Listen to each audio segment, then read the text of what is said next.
Alors, je m'appelle Elodie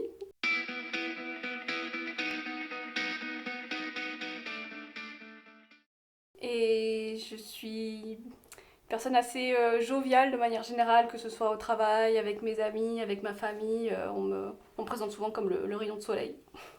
Bah, j'aime bien faire le clown aussi un peu, donc comme quand ils vont pas bien aussi, ou même quand ils vont bien, hein, d'ailleurs, j'aime bien faire rire, parce que je pense que le rire, c'est vrai que ça aide à dédramatiser des fois certaines choses et à faire baisser les tensions, et les tensions externes et internes. Donc une bonne tranche de rire et ça va un peu mieux. Mon pire défaut qu'on me reproche souvent, c'est de ne pas dire les choses et de les dire une fois que c'est beaucoup trop tard. Et comme en plus je suis rancunière, ouais, c'est un combo fatal. Je supporte pas le conflit.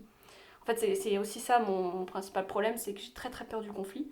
Je ne sais pas le gérer. En fait, ce qui est plus compliqué pour moi, justement, c'est de dire, bon, là, on va se poser, ça va pas, on va en discuter. En fait, c'est cette étape-là de dire les choses avant que ça n'empire. C'est-à-dire que moi, après, si j'ai trop entassé, que j'ai accumulé sans rien dire, bah, le moment où bah, il se passe un truc, des fois ridicule, hein, mais en fait, moi, c'est le trop-plein, et là, je vais exploser, et c'est fini. Que ce soit au travail, que ce soit en relation amicale, que ce soit en couple. Et en fait, souvent, les gens, ils comprennent pas. Ils me disent, mais attends, t'as explosé juste pour ça? Bah non, en fait. Et là, je ressors tout ce qu'il y a. Ils disent, mais pourquoi tu me l'as pas dit avant? Je dis, bah parce que j'ai pas réussi à désamorcer, en fait. J'ai pas réussi à passer ce cap de juste. Enfin, c'est tout, ça paraît tout bête, mais pour moi, je me liquéfie. C'est vraiment. Et moi, je sais qu'il me faut quelqu'un qui me dise. Enfin, qui arrive à savoir quand il y a quelque chose, ils me disent, bon là je sens que ça va pas, qu'est-ce qu'il y a? Et moi si on m'ouvre la porte, je peux dire les choses calmement. Ça va me coûter un peu quand même parce que j'ai l'impression d'être dans un conflit alors qu'on me dit mais il n'y a pas de conflit. Je dis ah mais si pour moi c'est quand même un conflit donc je me liquéfie là de l'intérieur, je le vis mal mais en fait non, c'est on désamorce avant que ça prenne une ampleur trop grave. Et comme je suis rancunière, ce qui est pas bon non plus, ben, je peux plus revenir en arrière en fait parce que j'ai toujours peur qu'on ne m'aime pas. J'ai toujours peur voilà, que quelqu'un ne m'apprécie pas. Donc forcément, quand on est en conflit, c'est qu'on a un problème avec moi. Et donc moi, je me remets vachement en question. Et donc là, je le vis vachement mal si on me reproche quelque chose. Donc forcément, s'il n'y a pas de conflit, on me reproche rien. Je m'adapte à tout le monde. Alors mon frère m'appelle le caméléon social. Je m'adapte à tout le monde. À chaque fois, on me dit, mais on dirait que tu t'es fondu dans le moule tout de suite. Donc voilà, je suis un caméléon. Enfin, l'empathie en fait, alors ça va être que ce soit dans le milieu professionnel, etc. Du moment qu'on est empathique, on est à l'écoute de l'autre, et donc du moment qu'on est à l'écoute, on a une écoute active, et donc on sait comment interagir avec ces personnes, et donc que ce soit dans des entretiens, au travail, avec les gens de manière générale, c'est vrai que lorsqu'on est dans l'écoute active, et ben, l'autre s'ouvre beaucoup plus, et donc ça permet de créer un vrai lien, un échange, et donc que ce soit professionnel ou personnel. La maltraitance, que ce soit animal, enfin, les animaux, l'être humain, les enfants, parce qu'il y a pour moi, il y a une part d'injustice parce qu'il n'y a aucun intérêt à maltraiter un animal, à maltraiter quelqu'un, à maltraiter un enfant. C'est souvent quelque chose, moi, qui me révolte et qui me provoque à la fois de la colère, de la peine. Un café en terrasse. Un café en terrasse au soleil, un déjeuner ou un dîner avec des amis, dehors, au soleil.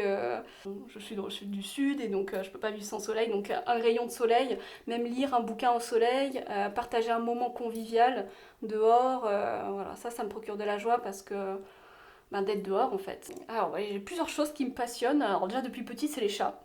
Je ne sais pas pourquoi, mais on a eu un chat. Ma grand-mère, c'était le refuge des chats, donc il y avait une dizaine de chats, voilà.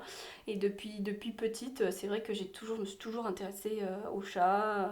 J'ai beaucoup été bénévole dans des refuges, et c'est vrai que c'est quelque chose qui reste en moi. Et je pense qu'aussi, même les chats le sentent, parce que c'est vrai que bah, quand il y a un chat, même qui est compliqué, il vient me voir, ou il se laisse approcher. Enfin voilà, je suis la pet-sitter officielle de mes amis. C'est quelque chose qui m'a toujours passionnée depuis petite. Et après, ce qui me passionne aussi, moi, c'est les rencontres humaines, en fait. Même si j'aime bien les animaux, j'aime bien les humains, mais j'aime bien les rencontres humaines, rencontrer des gens de plein de cultures différentes, d'échanger, Même au-delà du voyage, il n'y a pas forcément besoin de voyager très loin pour rencontrer plein de gens différents, mais parce que les gens sont tellement riches et je trouve qu'ils nous aident aussi. En fait, le fait de s'ouvrir aux gens nous aide à nous remettre en question sur plein de choses et de voir les choses différemment. Parce que je me suis rendu compte en restant souvent avec le même groupe d'amis, avec le même. Bah voilà, parce que moi j'avais fait une école de commerce, donc je suis restée avec le même groupe d'amis, on fait le même type de métier, dans les mêmes environnements de travail. Et d'être partie dans un autre univers, à faire d'autres choses, à rencontrer d'autres gens, et je me suis dit, bah, en fait, tout ce que je pensais être la normalité, c'est pas si normal que ça en fait. C'est qu'on nous apprend à rentrer dans des cases et après à se comporter de telle façon, à vouloir telle chose, mais en fait, bah, c'est pas ça la vie. Je dirais un atout physique, du coup, c'est le sourire. Moi, on m'a toujours dit, ah, t'as l'air d'être la moins stressée de l'entreprise, alors que j'étais la plus stressée, mais en fait, comme on sourit, bah, ça se voit pas. Et donc, on cache tout derrière le sourire. Donc ça c'est une force, mais c'est aussi une faiblesse derrière parce que à chaque fois que je quittais mes entreprises, on me disait mais pourtant t'étais bien, tu souriais tout le temps, t'étais toujours contente d'être là. J'étais oui mais en fait moi il y a plein de choses qui vont pas et là je sortais la liste. Mais du coup on me disait ouais mais pourquoi tu souriais? Je dis bah parce que je vais pas faire la gueule, enfin c'est pas mon genre, j'aime bien sourire. Mais c'est pas parce qu'on sourit qu'on est toujours détendu et qu'on est toujours enfin voilà moi je suis de nature très très stressée, très angoissée, rien m'empêche de dormir la nuit mais par contre, derrière un sourire, voilà, ça se voit pas qu'on a pas dormi de la nuit. J'ai jamais eu trop confiance en moi.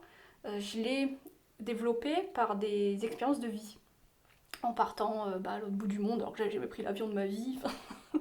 Mais voilà, je l'ai développée comme ça, mais c'est vrai que toujours au fond de moi, si je suis pas totalement sûre, c'est quand même pas très solide quoi. Si je suis en face de quelqu'un qui a, comment dire, une aura ou qui arrive à plus convaincre que moi, je vais vite me rétracter. C'est-à-dire que, alors que pourtant je suis convaincue de ce que je dis, mais je j'arrive pas à garder à garder ma ligne de discours et donc c'est très compliqué pour moi. Ça va me déstabiliser en fait. Et je pense que ceux qui arrivent vraiment à convaincre et qui sont persuadés de ce qu'ils disent et des idées qu'ils ont, ça c'est une force.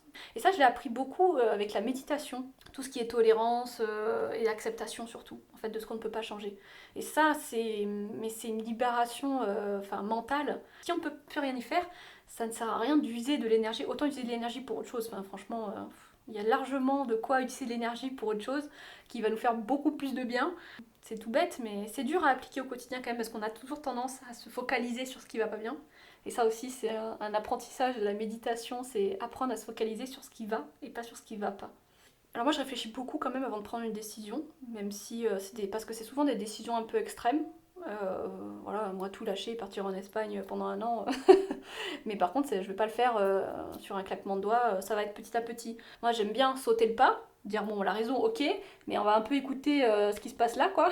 On va sauter, mais on va quand même prendre un parachute et puis avoir un petit filet en dessous aussi, quoi, au cas où. Donc, j'aime bien mixer un peu les deux, mais toujours écouter quand même l'instinct. Voilà, parce que si j'écoute que ma raison, elle me dirait bon, bah, continue dans le marketing, la communication, c'est ce que tu sais faire, t'es reconnu. Et voilà, mais en fait, je sais très bien, enfin mon instinct me dit que j'aurais pas tenu 2 ans de plus.